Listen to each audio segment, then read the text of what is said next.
औज़ुबिल्लाहिमिनश्शैतानिर्रजीम बिस्मिल्लाहिर्रहमानिर्रहीम। अस्सलाम वालेकुम नाज़रीन। मैं हूं आपका मेज़बान इरशाद अंसारी और आप देख रहे हैं पेटेक्स।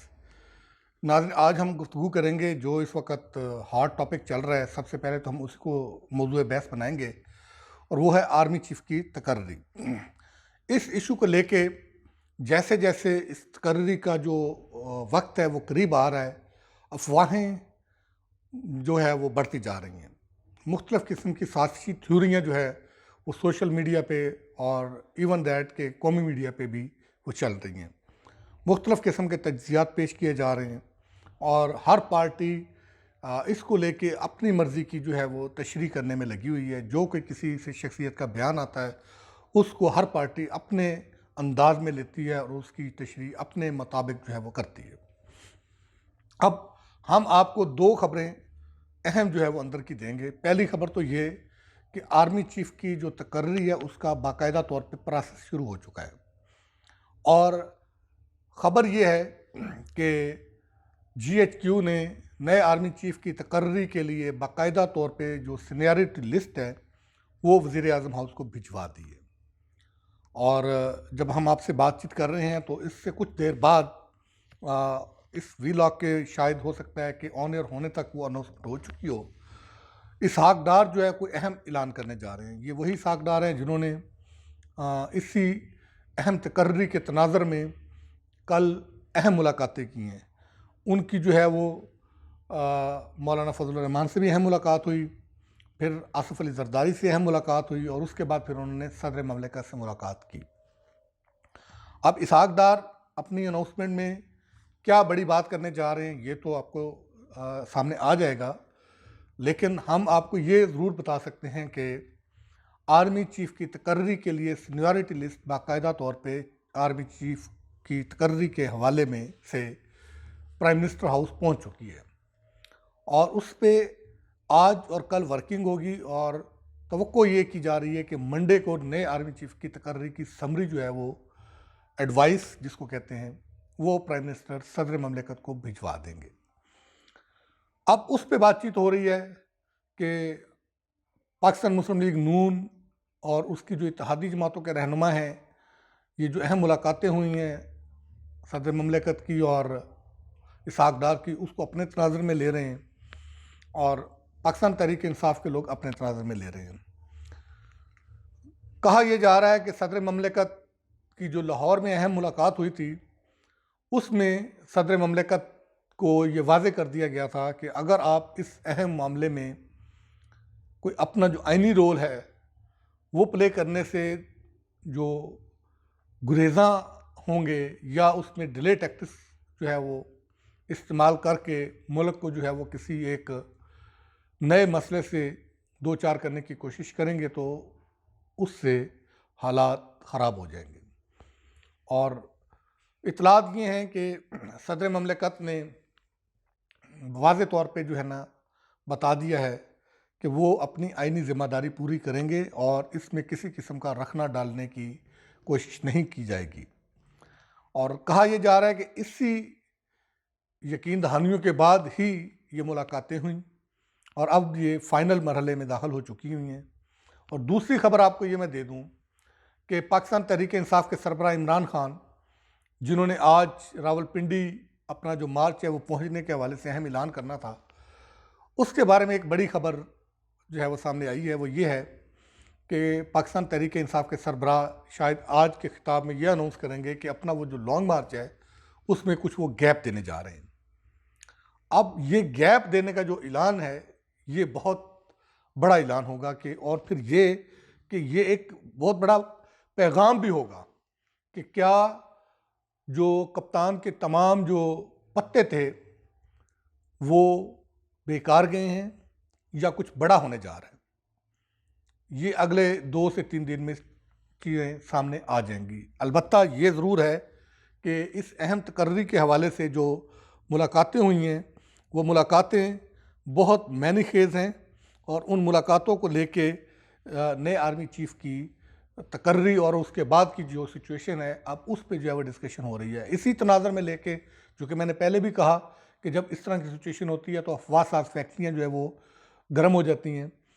थप्पड़ की जो है वो दोबारा से बातें होना शुरू हो गई हैं, उसकी बाज़गश्त सुनाई दी जा रही है।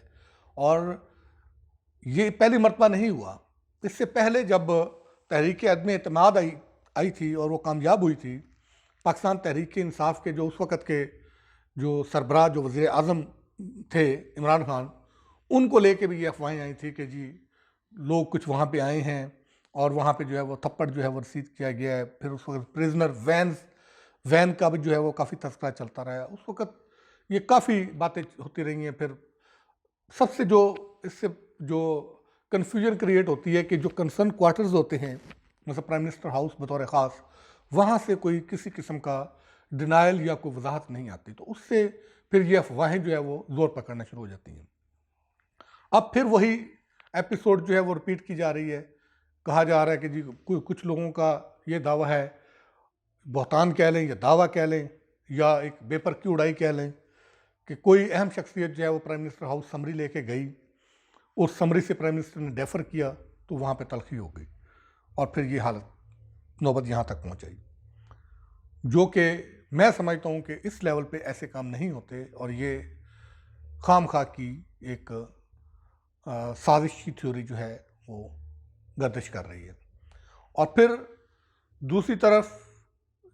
इनके मुखालफिन हैं, जो पीटीआई के मुखालफिन जो हुकूमती हलकों में बैठे हैं, वो इसी किस्म की थ्योरी पाकिस्तान तहरीक इंसाफ के सरबराह के बारे में पेश कर रहे हैं। वो ये कह रहे हैं कि ये जो हर चीज़ से विड्रॉ हुए हैं, ये कोई बिला वजह नहीं है। उनका ये ख्याल है, जो थ्योरी वो पेश कर रहे हैं, कि ज़मान पार्क में कोई अहम डेलीगेशन गया है, उस डेलीगेशन ने मामलात को और मामलात की नज़ाकत को जो है वो पाकिस्तान तहरीक इंसाफ की आला क़यादत के सामने रखा है और उनको बताया है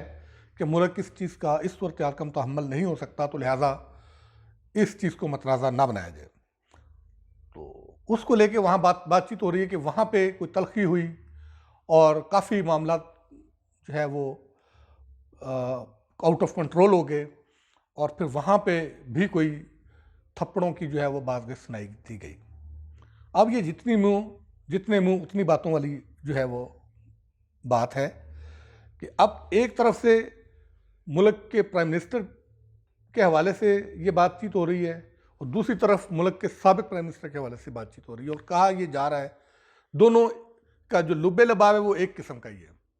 हुकूमती जो हल्के हैं वो ये कहते हैं कि चूँकि इस अहम तकर्री में रखना डालने की कोशिश की जा रही थी, वहाँ जो थप्पड़ों से बात समझाई गई उसके बाद सारे मामलात ठीक हो गए। और उनके ओपोनेंट जो हैं वो हुकूमत पे ये इल्ज़ाम लगा रहे हैं, हुकूमत पे बहतान लगा रहे हैं कि वो अपनी मर्ज़ी का आर्मी चीफ लगाना चाह रहे थे, लेकिन जब उनको थप्पड़ रसीद हुआ तो उसके बाद ये शायद मामलात उस तरह नहीं रहे। अब ये जितने मुँह उतनी बातें हैं, लेकिन जो हमारे ज़राए हैं वो ये कहते हैं कि ऐसा कुछ नहीं है। एक अहम रिटायरमेंट का इंतज़ार किया जा रहा था, वो अहम रिटायरमेंट गुज़श्ता रोज़ हो चुकी और उस रिटायरमेंट के होते ही जो है अगले आर्मी चीफ की तकर्री का प्रोसेस शुरू हो चुका है और अगले कुछ दिनों में प्रोसेस ये मुकम्मल हो जाएगा। और फिर इसी को लेके जो पाकिस्तान तहरीक इंसाफ का जो लॉन्ग मार्च था, उसको कहा जा रहा था कि वो इस्लामाबाद में एंटर होगा और फिर शायद कोई बड़ा जो है वो कोई पावर शो बनेगा। उस पे भी ये खबर आ रही है कि अब कप्तान ने उसमें शायद कोई वक्फे का ऐलान कर दिया। अब क्या कोई मामलात सुलझ गए हैं, क्या ये सारा कुछ स्मूथली हो जाएगा, ये अगले कुछ दिनों में पता चलेगा। क्योंकि शेख रशीद अलबत्ता आज भी उनका ये बयान आया है कि लॉन्ग मार्च के शुरका जो है वो उनके मेहमान होंगे 3 दिन के लिए, और उन्होंने भी फिर यही कहा है कि सारा मामला जो है वो बड़ी तकर्री के गिर्द घूम रहा है। और उन्होंने बिटवीन द लाइन फिर जो है ना वो वही बात की है जो हमेशा से वो करते आ रहे हैं, वही इंतशार वाली बात कि अगर कोई तकर्री कोई गलत हो गई या कोई ऐसा हो गया तो उससे मुल्क में इंतशार भी फैल सकता है। तो मैं ये समझता हूँ कि हमारे सियासतदानों को इस किस्म की गुफ्तगू से परहेज़ करना चाहिए, जिससे मुल्क की जो सालमियत है उस पर किसी किस्म की आँच आने का अंदेशा हो और मुल्क की मईशत जो है वो उससे बुरे तरीके से मुतासर होने का ख़दशा हो।